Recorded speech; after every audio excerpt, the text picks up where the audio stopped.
WrestleMania 35 is now in the books, and a ton of action went down on the grandest stage of them all at this year's WrestleMania. Beasts got slayed, new champions got crowned, and for the first time ever we had women main eventing WrestleMania. So we're going to run down all the matches and moments from the night, but just before we get to that, let's hit those results.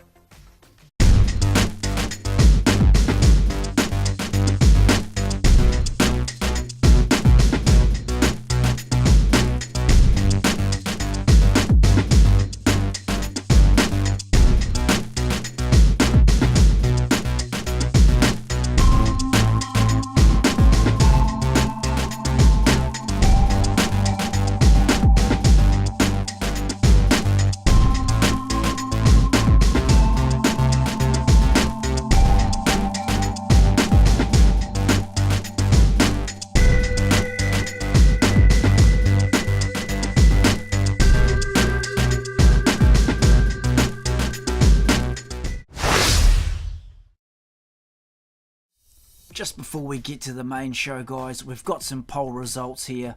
You guys voted, and here are the results. We had 61% in favour of Triple H to beat Batista, almost 2-1 there. And in the Universal Championship match, the votes went the way of Seth Rollins in an overwhelming landslide. He got 83% of the votes there, and he of course went on to win that match. And another landslide here for the WWE Championship. 86% of you voted for Kofi Kingston, and he was victorious. So everyone wanted to see Kofi win here. Well, pretty much everyone, and he did. And with 87 votes coming in for the main event, again almost 2-1 to Becky Lynch, as she came out 61% favourite here. Much appreciated to everyone who voted, and watch out for more polls coming up in the future. So the first match of the night, which took everyone a bit by surprise, it was Seth Rollins versus Brock Lesnar for the Universal title. Now we had Alexa Bliss, the host of WrestleMania, coming out with the immortal Hulk Hogan right at the start, so that was a pretty cool opening. But then we had Paul Heyman bust in between the two. He stormed his way to the ring and said, if Brock can't be on last, if he can't be the main event, then we're going to go on first. And that's exactly what they did. They had the Universal title match first, with Brock totally brutalising Seth at the start of the match. You should have seen Seth's back. It was welts and bruises and bleeding. Brock really went to town on Seth. And all this was before the match had even officially started. But the match did finally get underway. We had a moment there with the ref getting knocked out. Seth Rollins took the advantage of this and gave Brock Lesnar a huge low blow. And that led to 3 curb stomps from Mr. Monday Night Rollins as he became the new WWE Universal Champion. I think this is really awesome. Finally, we get to see the Universal belt back on Monday Night Raw again. As awesome as Brock Lesnar is in those big time matches, this was really needed. We needed a champ that we can actually see every week, and Rollins deserves it. So a real cool opening to WrestleMania here. And so the next match on the card, I thought this was going to be a pretty good matchup. It was AJ Styles versus Randy Orton. It probably wasn't all it could have been in the end. We had AJ Styles kicking out of an RKO midway through the match. And we actually had AJ Styles getting the win here with a phenomenal forearm in the end. And something else I'll mention about this match, I thought the on-screen graphics for the whole night actually were pretty cool. But for this match with Randy Orton with his vipers and his snakes and things, and I thought those on-screen graphics are really done well by the WWE. They're really awesome for this match. So as I say, maybe you're hoping for something a little bit more, but it was what it was, and it was an okay match in the end. I actually think these two could go on and have a pretty good long-time feud if that's where they decide to go with it. And next up, we had the match for the Smackdown Tag Team titles. It was the Uso taking on The Bar, taking on Aleister Black and Ricochet, and also Shinsuke Nakamura and Rusev. So we had those 4 teams going at it. So we had Ricochet pulling off some awesome moves in this match. He is so damn good to watch, isn't he? That guy is just like an acrobat in the ring. He is really talented. He pulled off some really good moves. And we had a really cool moment there with Sheamus when he must have swung him around about 150 times. But in the end, we had the Usos retaining their titles as they pinned Sheamus, and they got the win there. And so next up, we had a really cool match. We had a pretty good build-up to this match. It was The Miz versus Shane in a Falls Count Anywhere match. We had Miz's dad come out at the start of this match, and Shane was beating on him, and we had a whole heap of drama going on there. These two brawled into the crowd. They went everywhere. It was really cool because they haven't done this a lot in previous years on WrestleManias, having these full count anywhere matches going into the crowd and stuff like that. So it was actually really cool to see these guys do this at WrestleMania. And it was actually a pretty good match. We had Shane took some pretty hard bumps and some pretty hard falls there, falling onto some hard concrete surfaces. You got to watch it to know what I mean, but he definitely took some pretty big bumps there. And in the end, we had Shane and Miz going up for a big spot up on this top platform, up on the scaffolding. Miz did a massive superplex to Shane. They both fell down, and just the way that Shane landed, he actually got the pinfall and the win. But it was a pretty cool match. And so next up was the Fatal 4-Way match with the Women's Tag Team Championships on the line. It was Sasha and Bayley, the champs. They were taking on Nia and Tamina, also versus Beth Phoenix and Natalya, and of course the Iconics. So we had Beth Phoenix returning. She performed well in this match.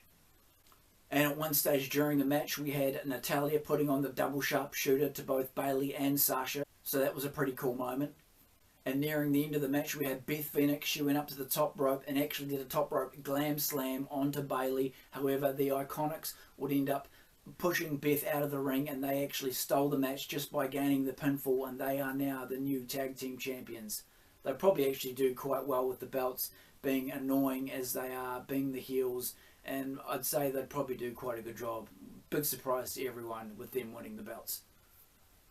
And next up, it was the big match, the huge match of the night. It was for the WWE Championship. It was Kofi Kingston versus Daniel Bryan. This was Kofi's big moment. He did really well in this match. He put on a really good performance for a big match. He really belonged in that match.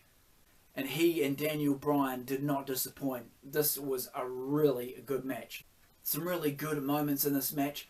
There was one part there where Kofi went for a massive jump off of the ropes, and he missed Daniel Bryan and ended up smashing onto the announce table. Really unreal. We had some really good near falls in this match.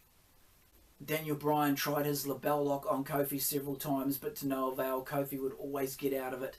We had a cool moment near the end of the match there where they were both trading kicks to one another. Daniel Bryan was doing his kicks to Kofi, and Kofi said, "Come on, hit me," and then he just kept kicking him back. It was really cool.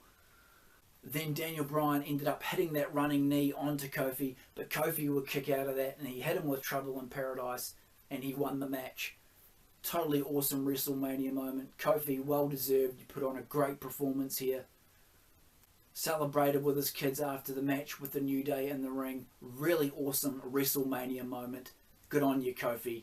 Kofi Mania. And next up, it was Samoa Joe versus Rey Mysterio for the US title. It was over in about 1 minute, and that's about the end of that. Joe got him in the coquina clutch. And after that big WWE title match, honestly, I did not feel like watching a long match here, so it was perfect that they put on a short match. It was good, it was over quickly. Not good to see Rey get beaten quickly, because of course he is awesome, but that was it. It was over in about a minute. Story done, on to the next match. And next up, guys, it was the big dog Roman Reigns taking on Drew McIntyre. This was a pretty solid match, pretty standard, but it was good to see these two guys locking it up.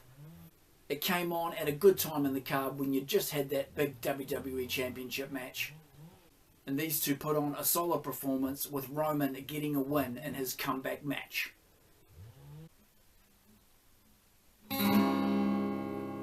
Next up, guys, we had Elias.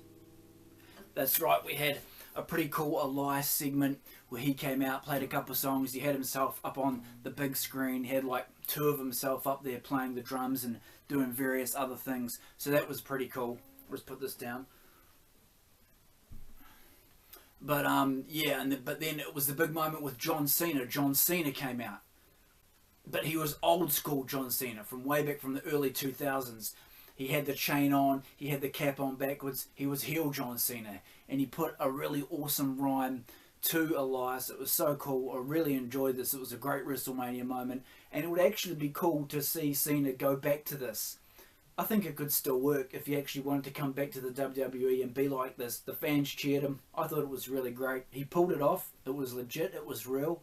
It was good. I could see him doing this if he ever did make a comeback to WWE. So next up, it was a no-holds-barred match. It was Batista taking on Triple H. Now, it was Triple H had his career on the line as well, so everything was at stake here. When that stipulation came in, that actually made me think that Triple H is definitely not going to lose this match, because he definitely has some more matches left in him. Before they brought the career stipulation in, I thought it was 50-50, you know, either guy could take the match. But as soon as that came in, it was like, well, Triple H isn't losing now, because there's no way he's losing his career, right? And that's indeed how the match did turn out, but it was a pretty cool match. Batista had a pretty cool entrance with his entourage, with his bodyguards and stuff like that, but it was quite funny. He actually fell into the ring on his way in, fell through the ropes. It was quite funny. He was, yeah, you got to see it. But he kind of made up that. He actually kind of circled the ring a couple more times and got in, and he laughed about it and did it right the second and third time. But yeah, that first time he went through the ropes, he fell into the ring. It was quite funny. And Triple H had a really impressive entrance, a really cool entrance. You got to check that out. It was really awesome. And so we had the toolbox come into play in this match, in this no-holds-barred matchup. We had Triple H using a wrench on Batista's fingers at one stage early on in the match, and then he got a pair of pliers and pulled out Batista's nose ring, so it was pretty hardcore. Pretty awesome moment there where Triple H ran over the two announce tables that were standing and speared Batista through the third announce table, and that was a really cool moment. So totally wiped out Batista there. We had Batista hitting Triple H with a huge Batista bomb, but the game would kick out of that. And then it was Triple H with a huge powerbomb to Batista on the steel steps, which were brought into the ring, and then he pedigreed the animal, but Batista still kicked out. So some really cool stuff going on here. And then nearing the end of the match, we had the Nature Boy Ric Flair. He came out, he handed Triple H a sledgehammer. The game uses that sledgehammer on the animal Batista, took him down and then pedigreed him, and then he did finally win that match, and he finally got his win over Batista. But Batista did do well in this match. He hadn't been in the ring for so long, and it was a cool match. It was definitely a good matchup. Being a Batista fan, I enjoyed it anyway, and I thought both guys put on a really cool matchup here. And so next up, it was Kurt Angle's big retirement match, his final match in the WWE. It was versus Baron Corbin. And well, this one just didn't go to plan really. The crowd were really shocked at the end of this match because Kurt Angle didn't win. That's right, Kurt Angle did not win his retirement match. And by the way, when the heck is Baron Corbin going to actually wear some wrestling gear? Dude, you're not the Raw GM anymore. Get back to your wrestling gear. It's ridiculous seeing him wearing what he's wearing in the ring still. He should have been in his wrestling gear in my opinion, but whatever. Angle should have won this match. Really weird that he didn't. I guess they were trying to surprise everyone. You know, that's cool, that's fine, but we all thought it would go the other way, but not to be. And so next up, the second to last match of the night at WrestleMania 35. It was the Demon Finn Balor taking on the Intercontinental Champion Bobby Lashley. He had Lio Rush with him at ringside, but it was the Demon Finn Balor coming out on top in this one. He won with the coup de grace. He got the pinfall 1, 2, 3, and he is the new IC champ. It's cool. I think he deserves it. It was cool to see the Demon. Pretty standard sort of matchup here, and now onto the main event. And now onto the main event, the big one, the triple threat match. Everything on the line, the Raw Women's title on the line, the Smackdown Women's title on the line. Everything at stake here. Ronda Rousey versus Charlotte Flair versus Becky Lynch. Winner take all.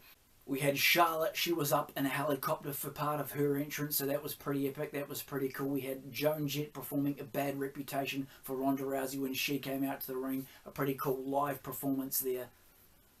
And it was Ronda Rousey who came out strong in this one. She started out strong, taking out both Charlotte and Becky, but then she did take a very nasty spill outside the ring early on in the match, which put her out for a bit. We also did have Rousey trying the double armbar on both Becky and Charlotte at one point in the match, but they turned it into a double powerbomb, which went over several times on Rousey, slamming her to the mat. There were some pretty cool top rope maneuvers here in this matchup by both Becky and Charlotte. Some good wrestling on display by them here. And you would have all caught it, guys. Ronda Rousey's leg, you would have seen that down near her calf was badly cut up and bruised. She really did take a beating in this match, and Charlotte was also bleeding in this match as well, so it was full on. And then we had Charlotte getting the figure 8 onto Ronda Rousey, but it was broken up by a top rope leg drop from Becky Lynch, so a pretty cool moment there. So we had Becky Lynch, she ended up bringing a table into this matchup, but then we had Charlotte, she ended up hitting a double spear on both Rousey and Lynch. Charlotte ended up going through the table. Well, not really, she was supposed to, but never mind. She partially broke it, very partially broke it. It would have been much cooler if she had gone through it, but never mind. That's what happens on live TV, right? And then we had Ronda Rousey, she went for the Piper's Pit on Becky Lynch, but Lynch was able to reverse it, turn it into a pinning maneuver, and she pinned Ronda Rousey, and she took all the titles, she took all the glory, and she won the first ever women's main event of WrestleMania, the Triple Threat. The man did it, all the build up from SummerSlam when she turned on Charlotte. She came full circle, it was a feel-good moment to end the show. And Becky Lynch, the man, took out the main event of WrestleMania. And it was a pretty good matchup too. Maybe wasn't quite all it could be, but it was pretty damn good. They certainly put their all into this match. So all in all, guys, I thought WrestleMania 35 was a pretty damn good show. The show had a cool opening with the world's a stage and we are the players, so that was really well done. I thought it was probably just 1 or 2 matches too long. Maybe you could drop it down by half an hour to an hour, something like that. Just a couple of matches too long, but it was a pretty damn good show. I'd say this would have been the best WrestleMania in my opinion since WrestleMania 31. It was better than 32, 33 and 34. It was just that step above. I thought the show was pretty well paced considering how long it did go. They put the short matches on when they needed to, and you never really got bored throughout it. They seemed to do everything right at the right time, and as I say, the show did feel pretty well paced, for me at least. So a huge crowd with over 82,000 people attending, so that was awesome. Some really good matches on the card. Of course, the Kofi Kingston moment, the women's main event, the opening match with the Universal title. There was a ton of great moments. So some big moments and some awesome matches, and this was a pretty damn good WrestleMania in my opinion. And I'll be coming and ranking this one at around about 8.5 out of 10. That's about what I would give it. Very successful. Probably one to get on DVD and Blu-ray when it comes out as well. So there you go, guys. As always, show your support to the channel with a thumbs up. Subscribe if you haven't already, and let us know your opinions of WrestleMania 35 down in the comments below, and we will catch you next time.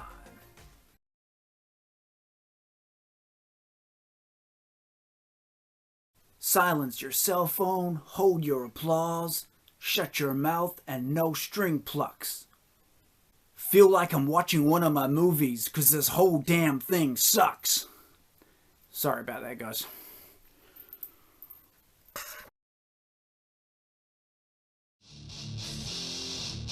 Woo! Thanks heaps, guys, for tuning into the video. Be sure to drop a scorpion death drop on that like button and subscribe to the channel for more awesome pro wrestling action from the WWE, the WCW, and much more.